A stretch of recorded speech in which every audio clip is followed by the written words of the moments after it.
was moved by somebody else.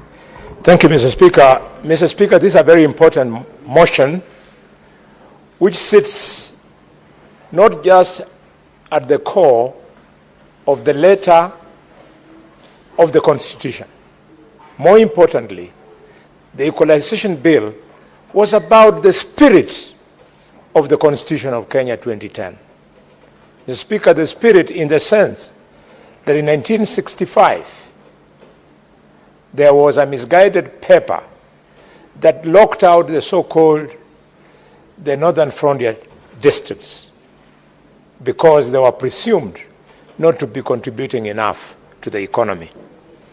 In the process, Mr. Speaker, Mandera, Turkana, Wajir, Garissa, and so on, up to 14 counties, were left behind. So when we were in Bomas in 2005, and I would like the leader of the majority to be very kind to me on this one. In 2005, Mr. Speaker, he was in class 2. When we were in 2005, in Bomas, speaking to this spirit, we saw the need to make sure that the wrong that was done against Kenyans from these 14 counties would be righted by putting a quantum of 2.5% of the budget specifically for purposes of ensuring that we fast-track health facility development, roads, electricity, and access to health. And therefore, Mr. Speaker, as we speak this afternoon, I really wonder why we have never. What is the point of order, Senator from Mombasa? This one was in class 4.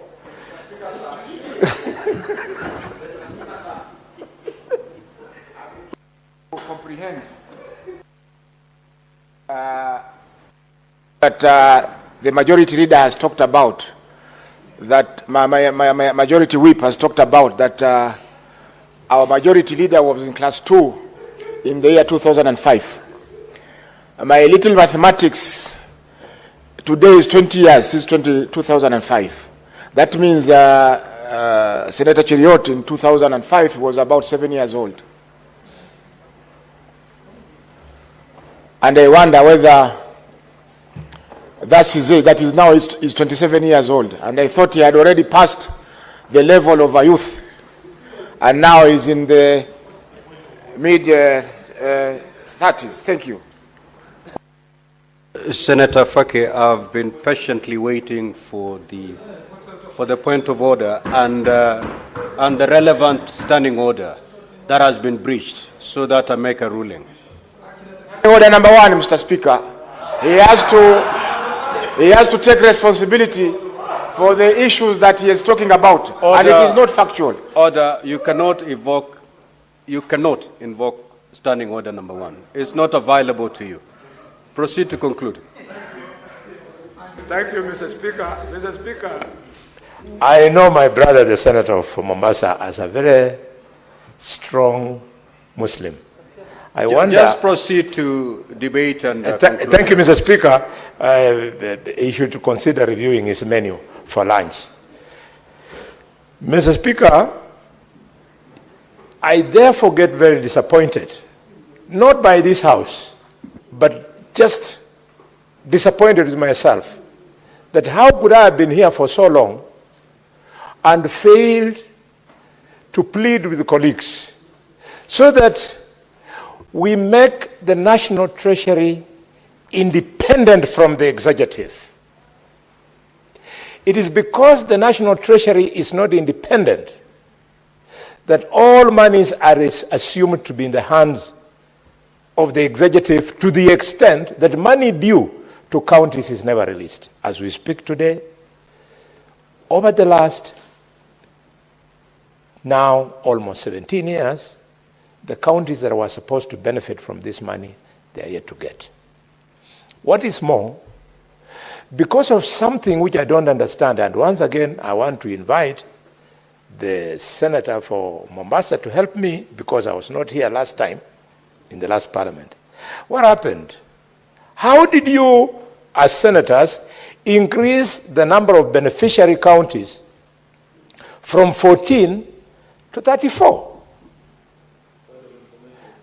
Mr. Speaker. Senator for Kakamega, would you wish to be informed by the majority leader? Yes, I asked for it. May I proceed?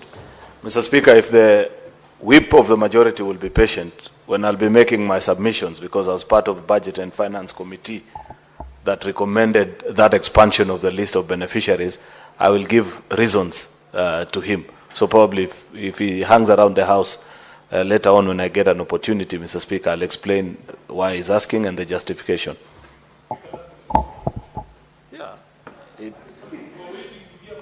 So, Senator for Kakamega, you can do whatever you wish to do with the information you've been given. Mr. Speaker, you have had if it wasn't because it's my boss. Wait for the mic. Wait for the mic. Wait for the mic. Sorry, Mr. Speaker, you have had the lead of the majority. If it wasn't for the fact that he is my boss, I would have requested you to exercise for the first time in this House so that members can know something called a frivolous point of order. A frivolous interference with my debate the way he has done. He thinks I don't know what they did. In fact, that finance committee must have been one of the weakest. Mr. Speaker, in that committee, they recommended that amongst these 17 counties should be Kericho. Kericho, which enjoys rainfall 11 months out of 12 in a year. So that they would go and fight with Turkana money meant to fast-track availability of water to the people of Turkana. Was that a committee worth celebrating, Mr. Speaker? Yes. In fact, if leadership was acquired through competitiveness, then leader of majority would have found a very difficult interview to make it to high office because it is a very serious offense. I say this with maximum respect, no tribalism in my heart, because even back home in Bungoma, Bungoma has been allowed to benefit from this money. It's not supposed to. No.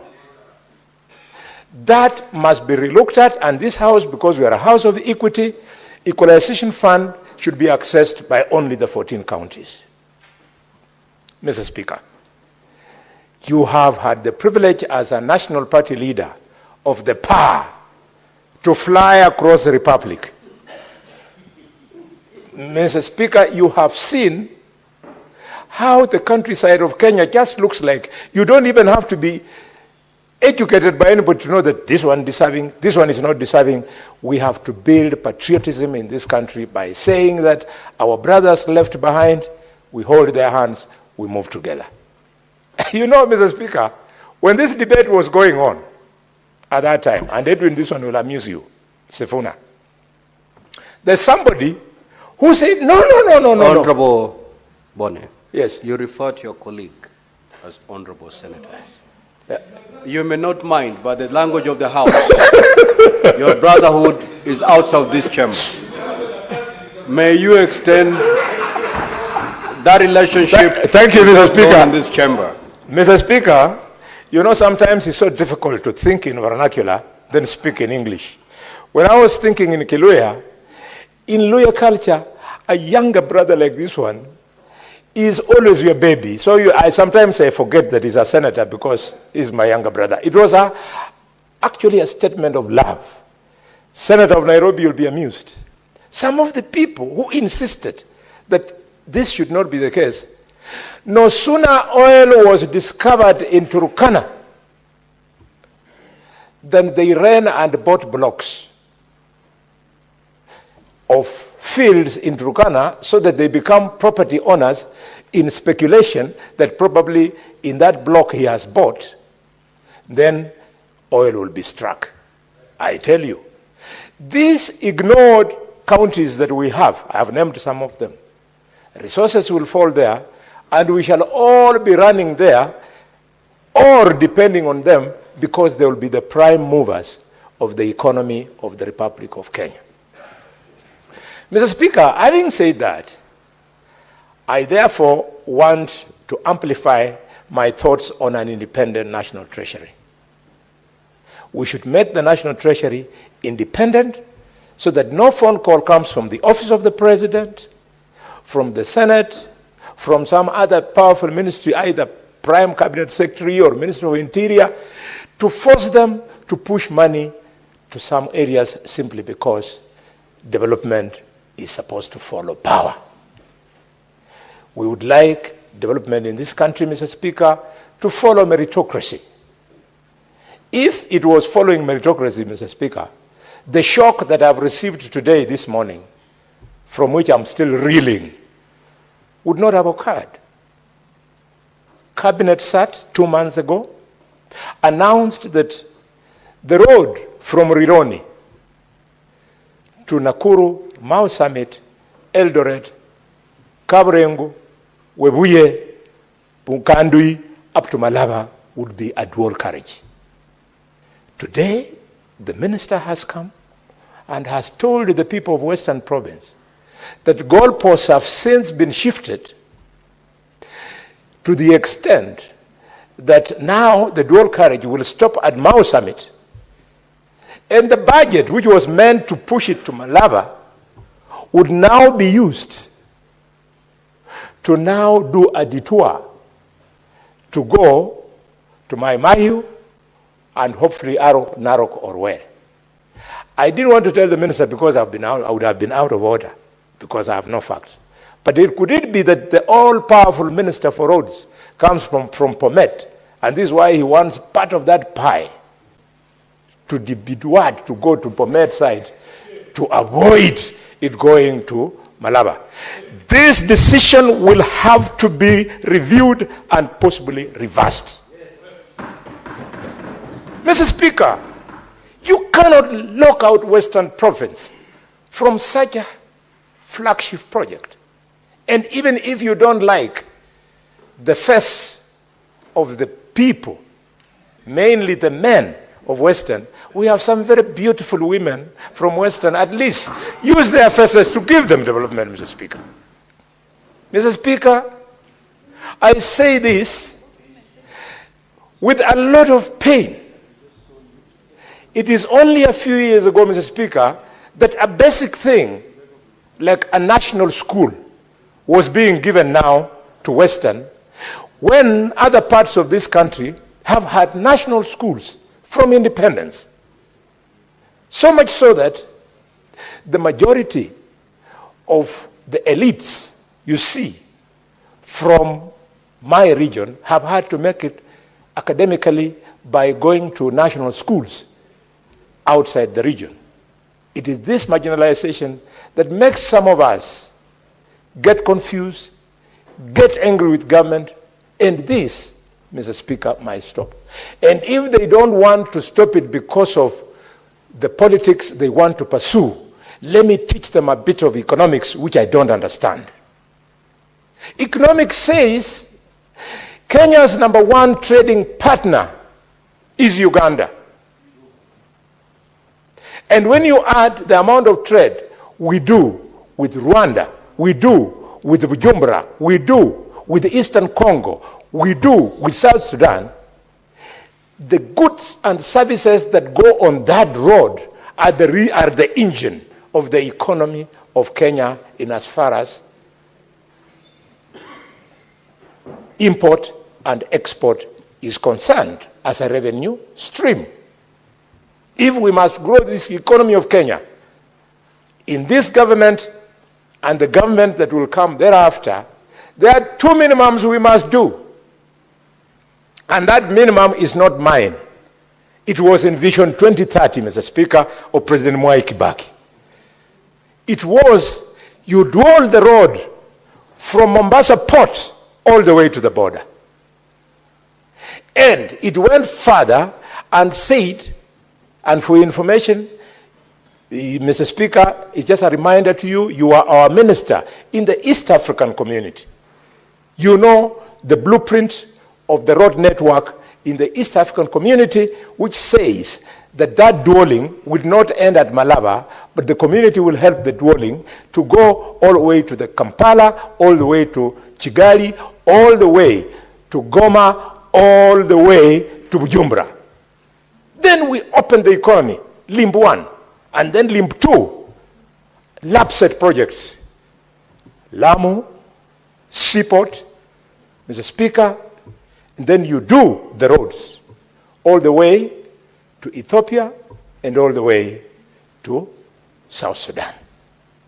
If we open these arteries, we will grow the economy of Kenya. We won't have to export our youth to go and look for jobs in Dubai and look for jobs in other funny places who have no idea how difficult it is for you to take care of your pregnant wife so that she gives birth, so that you educate that child. They don't know. We do it for them, and then we give them our professionals. We need to create these jobs here at home. And how do you do it? You have to open the economy. You think proactively. Mr. Speaker, I've had to emphasize this thing, and I want to appeal to colleagues. Let us make the national treasury independent. Then equalization funds will flow, and other decentralized funds will flow. Mr. Speaker, finally, but not least, I want to use this opportunity to congratulate CS Mbadi.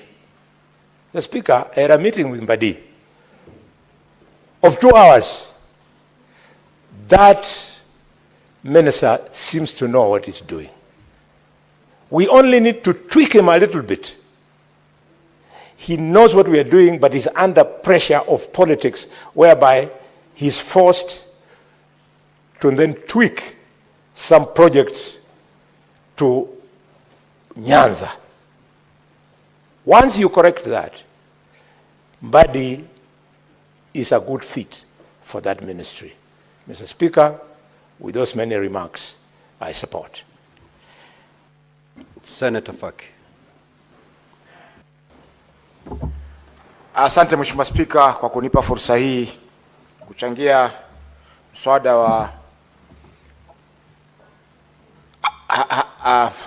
wa hazina ya usawa katika nchi yetu. Mheshimiwa Spika, hazina hii ilianzishwa mwaka 2010 kupitia katiba mpya, ambapo katika kifungu cha 204 imetolewa kwamba kutakuwa na hazina ijulikanao kama hazina ya equalization fund, ili kusaidia maeneo ambayo yalikuwa yametengwa kwa muda mrefu ili yaweze kuwa karibu sawa na yale maeneo mengine. Mheshimiwa Spika, katika mgao wa kwanza kulikuwa na kaunti 14 ambazo ndizo zilikuwa zimechaguliwa kwamba hizi ni kaunti ambazo zilikuwa zimetengwa sana, ambapo huduma kama afya, huduma kama barabara, huduma kama za elimu zilikuwa zimetengwa kabisa katika maeneo yale, ambapo Wakenya wengi katika maeneo yale walikuwa hawakubahatika hata kwenda shule ama kupata huduma za afya kama Wakenya wengine. Mheshimiwa Spika, uanzilishi wa hazina hii ulikuwa kuona malengo mazuri sana, lakini baada tu kuanzishwa kukaingia mambo mengi ya kusikitisha ambayo yamesababisha kwamba mpaka sasa hazina hii haijatumika kikamilifu. Kwa mfano, Mheshimiwa Spika, baada ya kuanzishwa ilichukua muda mrefu sana kuweza kupata kanuni ama sheria endelezi, delegated legislation ama regulations za kuweza kuendesha hazina hii. Za kwanza zilipotengenezwa zilipatikana zina makosa kwa sababu hawakuhusisha county council of governors ama county zetu. Wao wakaenda mahakamani wakaweza kuziba